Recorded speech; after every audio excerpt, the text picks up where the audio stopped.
Hello guys, ഇന്ന് നമ്മൾ ഉണ്ടാക്കാൻ പോകുന്നത് വെണ്ടയ്ക്ക കറിയാണ്. നല്ലൊരു സ്വാദിഷ്ടമായിട്ടുള്ള കറിയും അതുപോലെ എളുപ്പത്തിൽ ഉണ്ടാക്കാൻ പറ്റുന്ന ഒരു കറിയുമാണിത്. അപ്പോൾ ഇത് നമുക്ക് എങ്ങനെ ഉണ്ടാക്കാമെന്ന് നോക്കാം.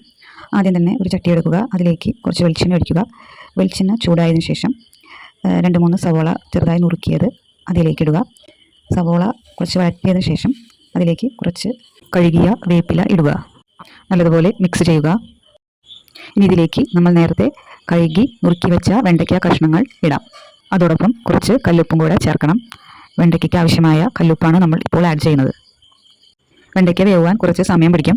അപ്പോൾ അതുകൊണ്ട് ഈ നേരത്ത് നമ്മൾ ഈ വെണ്ടയ്ക്ക കറിക്ക് ആവശ്യമായിട്ടുള്ള മസാലപ്പൊടികൾ വറുത്തെടുക്കാം. നമ്മൾ എടുക്കേണ്ട പൊടികൾ ഏതെല്ലാമാണെന്ന് പറയാം. മഞ്ഞൾപ്പൊടി, മുളക് പൊടി, മല്ലിപ്പൊടി, ഉലുവപ്പൊടി, ഇത്രയും പൊടികളാണ് നമുക്ക് വെണ്ടയ്ക്കയ്ക്ക് ആവശ്യമായ മസാലപ്പൊടികൾ.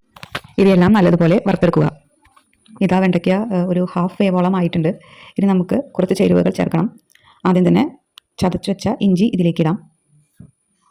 2 മിനിറ്റിന് ശേഷം നമ്മൾ കുറച്ച് ചൊറുക്ക ഇതിലേക്ക് ഒഴിക്കണം. വെണ്ടയ്ക്ക കറിയുടെ രുചി കൂടുന്നതിന് വേണ്ടിയിട്ടാണ് നമ്മൾ ചൊറുക്ക ഒഴിക്കുന്നത്. നല്ലതുപോലെ മിക്സ് ചെയ്യുക.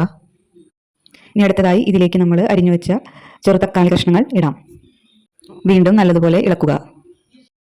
അടുത്തതായി നമ്മൾ നേരത്തെ വറുത്ത് വെച്ച മസാലപ്പൊടികൾ ഇതിലേക്ക് ചേർക്കാം.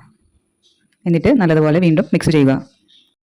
അടുത്തതായി തേങ്ങയുടെ 2-ാം പാലും 3-ാം പാലും ഒക്കെ ഇതിലേക്ക് ഒഴിക്കാം.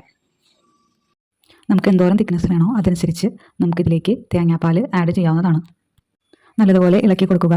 എന്നിട്ട് അതിൻ്റെ കുറച്ച് ചാറെടുത്ത് രുചിച്ച് നോക്കുക. ആവശ്യത്തിന് ഉപ്പുണ്ടോ എന്നറിയണം. ഉപ്പ് കുറവാണെങ്കിൽ കുറച്ചുകൂടെ ഉപ്പ് ആഡ് ചെയ്യാവുന്നതാണ്. കല്ലുപ്പ് ഉപയോഗിക്കുന്നതാണ് ഉത്തമം. കുറച്ച് പെരുംജീരകം കൂടി ഇതിലേക്ക് നമ്മൾ ചേർക്കണം.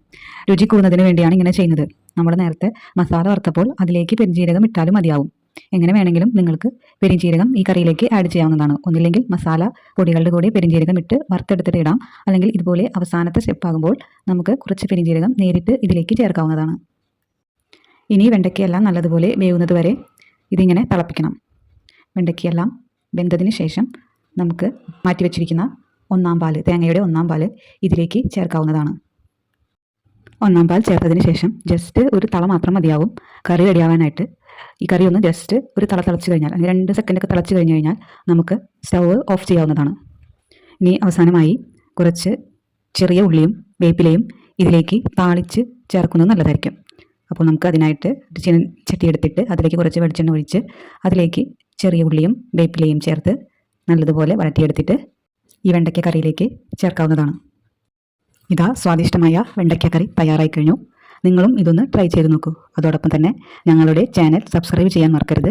കാരണം ഇങ്ങനെയുള്ള വീഡിയോസ് ഇനിയും കാണുന്നതിന് വേണ്ടി ഞങ്ങളുടെ ചാനൽ സബ്സ്ക്രൈബ് ചെയ്യുക.